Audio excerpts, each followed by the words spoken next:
ओम गणेशाय नमो। Hello friends, Akshaya Tritiya की आपको ढेर सारी शुभकामनाएं। आज मैं आपको लड्डू गोपाल जी का अक्षय तृतीया के दिन किस तरह से सेवा करनी वो दिखा रही हूँ। सबसे पहले आप एक दीपक जरूर प्रज्वलित कर लें और भगवान जी को बोले हम आपकी सेवा पूजा कर रहे हैं और हमारी सेवा आप ग्रहण कीजिए। और दीपक इसलिए प्रज्वलित करते हैं क्योंकि ये हमारे पूजा के साक्षी होते हैं। तो इस आज के दिन लड्डू गोपाल जी को, बाके बिहारी जी को, कृष्ण भगवान जी के चरणों में चंदन लगाया जाता है। तो मैं गुलाब जल ले रही हूँ, गंगा जल ले रही हूँ, चंदन घसने के लिए पाटा ले रही हूँ। और ये डब्बे में चंदन आता जलाने का वो ले सकते हैं आप। और ये मैंने गुड़हल की माला ली है, आप कोई और फूल की माला भी ले सकते हो। तुलसी की पत्तियाँ ले ले, तुलसी की पत्तों की माला बना सकते हो, पंजरी की माला बना सकते हो, खुले फूल ले ले, इत्र ले ले, एक ब्रश ले ले, या फिर आप हाथ से भी चंदन लगा सकते हो और कुछ गुलाब की पत्तियाँ ले लें। तो यहाँ पर हम लड्डू गोपाल जी की अक्षय तृतीया के दिन पूरी दोपहर तक की सेवा आपको मैं बता रही हूँ किस तरह से हमें करनी होती है। अक्षय तृतीया का पर्व बहुत बड़ा पर्व होता है। आज के दिन लड्डू गोपाल जी की और बाके बिहारी जी की, कृष्ण भगवान जी के स्वरूप की पूजा की जाती है। आज के दिन परशुराम जयंती भी मनाई जाती है। बाके बिहारी जी के चरणों के दर्शन भी आज के दिन होते हैं। और हम जल के अंदर गंगा जल और गुलाब जल दोनों डाल लेंगे और एक थाली ले लेंगे। थाली के अंदर ओम या स्वस्तिक बना लेंगे और यहाँ पर लड्डू गोपाल जी से स्नान करवाने से सेवा शुरू करेंगे। तो यहाँ पर मैं लड्डू गोपाल जी को पहले मैंने हाथ जोड़े हैं और उनसे बोला है कि हम आपकी सेवा कर रहे हैं, इसमें कुछ भी भूल चुको तो हमें क्षमा याचना कर रहे हैं, हमें क्षमा कर दीजिएगा। तो यहाँ पर लड्डू गोपाल जी को मैं पहले सादे जल से स्नान करवा रही हूँ।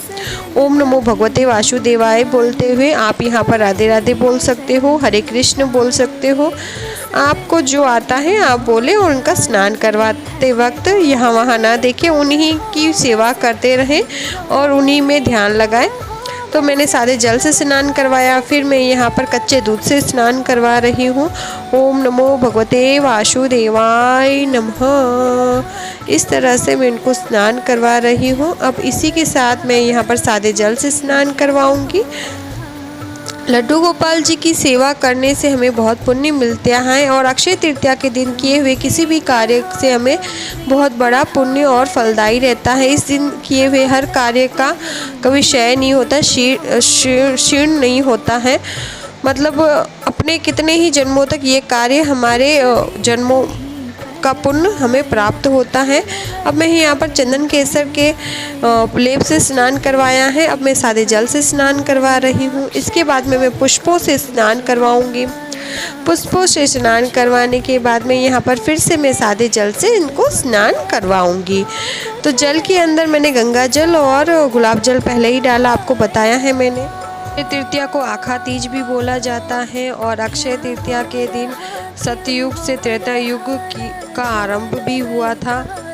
और अक्षय तृतीया के दिन ही गंगा माता धरती पर अवतरित हुई थी भागीरथी के तपस्या करने के बाद में, और बहुत से कर्म कांड हुए थे इस दिन, इसलिए अक्षय तृतीया को बहुत महत्वपूर्ण माना जाता है। इस जल को अपने घर में छटके, अपने बच्चों के चेहरे पर छटके, क्योंकि इस जल बहुत पवित्र माना जाता है, भगवान जी के स्नान किया हुआ। इस जल को आप लेटरिन बाथरूम को छोड़कर कहीं भी छटक सकते हैं और इस जल को तुलसी के पौधे में आप डाल सकते हैं और किसी और पौधे में भी डाल सकते हैं। अब मैं यहाँ पर चंदन घसने वाला पाटा ले रही हूँ। इसके अंदर मैंने गुलाब जल और गंगा जल दोनों डाले हैं और इसके ऊपर मैं ये चंदन का लेप घसूंगी और इसी से मैं लड्डू गोपाल जी को लेप करूँगी।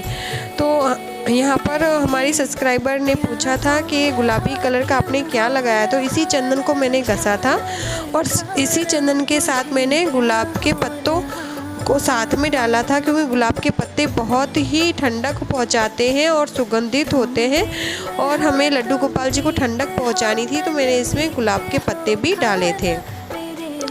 तो देखिए मैंने इसमें वीडियो फास्ट फॉरवर्ड था इसलिए आपको कम दिखाई दे रहा है, लेकिन मैंने इसको कम से कम 4-5 मिनट घसा है।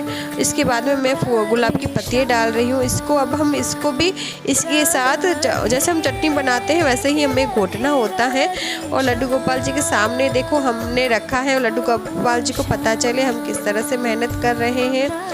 अक्षय तृतीया के दिन किए हुए कार्य का हमें 100 गुना वापस मिलता है। कहते हैं इस दिन किए हुए कार्य का कभी भी ख़त्म नहीं होता। इस दिन किए हुए दान पुण्य कुछ भी हम करें, कितने भी हम जन्म ले लें, इस किए हुए कार्य का हमें फल मिलता ही रहता है। मैं हमारे बच्चों को हमें इसका फल प्राप्त होता है। तो देखिए मैंने इस तरह से सारे लेप को तैयार कर लिया है। तो यहाँ पर मैं इनके शरीर पर ये वाला लेप लगा रही हूँ ब्रश की हेल्प से, और मैं आप चाहे तो हाथ अंगुली से भी लगा सकते हैं, लेकिन मेरे पास ब्रश था तो मैं इसी से लगा दे रही हूँ।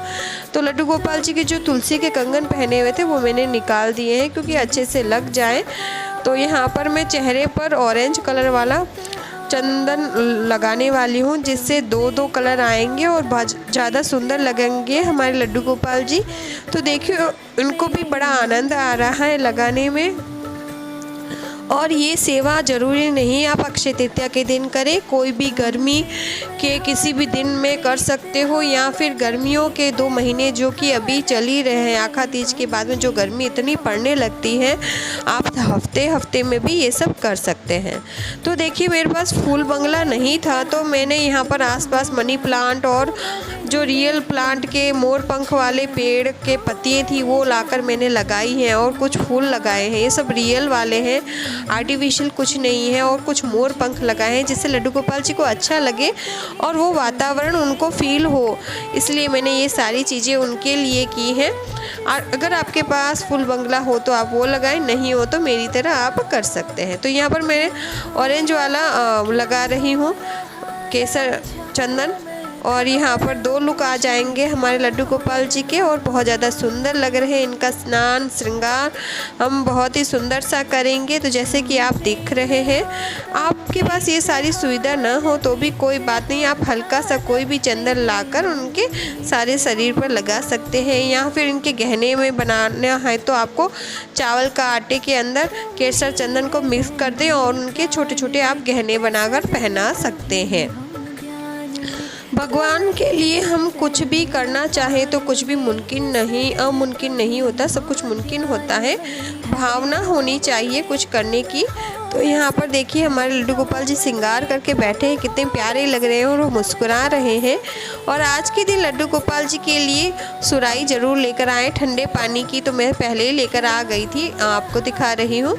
तो यहाँ पर और मैंने इनको जल अर्पण किया है अक्षय तृतीया के दिन। अक्षय तृतीया के दिन ठंडी चीज़ें उनको अर्पण करें, जैसे कि खरबूजा हो गया, तरबूज हो गया, बहुत से ठंडे फ्रूट आते हैं, अभी आम भी आए हैं, उनको वो अर्पण करें और नैवेद्य अर्पण करें। अक्षय तृतीया के दिन लक्ष्मी नारायण जी की पूजा की जाती है, विष्णु भगवान और माता लक्ष्मी की पूजा की जाती है, और उनका वीडियो पहले से अपलोड है, आप देख सकते हैं अक्षय तृतीया की पूजा। और यहाँ पर मैंने इनकी सूख जाने, ये देखिए इनका सारा लेप सूख गया है 2 घंटे के बाद में, बड़े सुंदर लग रहे हैं। ये देखिए मुस्कुरा रहे हैं मन ही मन। इनको मैंने तुलसी की पत्ती माला सभी अर्पण कर दिए हैं और बहुत सुंदर लग रहे हैं हमारे लड्डू गोपाल जी।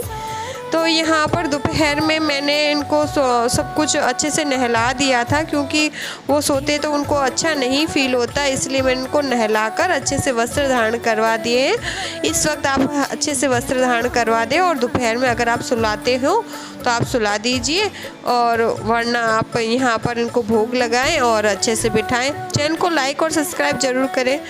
चैनल पर पहली बार आए थे फैमिली और फ्रेंड में शेयर करें। मिलते हैं अगले वीडियो में, धन्यवाद।